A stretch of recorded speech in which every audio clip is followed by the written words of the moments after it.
आज हम दशमलव संख्या का स्थानीयमान निकालना सीखेंगे। ठीक है, याद रखना कि दशमलव से पहले इकाई, दहाई, सैकड़ा और दशमलव के बाद दशांश, शतांश और हजार। तो जैसे जैसे सवाल में चर्चा है, जैसे जैसे लिखा हुआ है, उस तरह से हमको जहाँ इकाई है, दहाई है, सैकड़ा है, दशांश, शतांश है, उसी हिसाब से हमको वहाँ भरना है। ठीक है, तो पहला सवाल है 0.4। तो 0 से पहले क्या है? इकाई। क्या है? इकाई। जहाँ इकाई है वहाँ हम 0 भर देंगे। और ये क्या है? दशांश।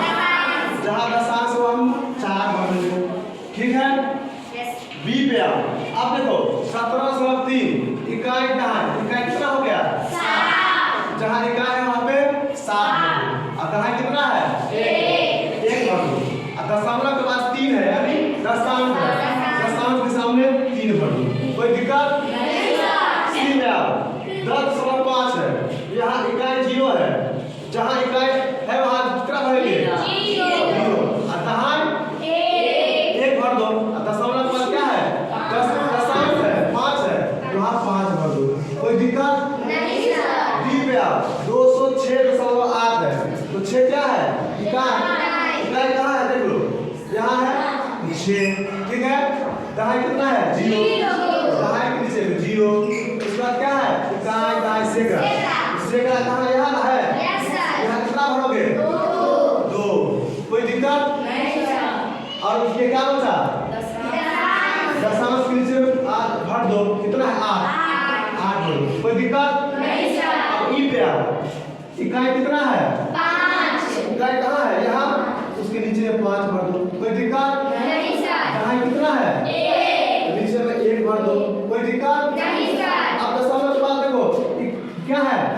दशांश और शतांश। दशांश वाले भरो। दशांश कहाँ है? यहाँ।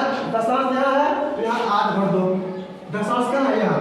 यहाँ उसके सामने में 8 भर दो। और शतांश कितना हो गया? दशांश, शतांश। शतांश कितना है? 5। ठीक, इसके सामने 5 भर दो।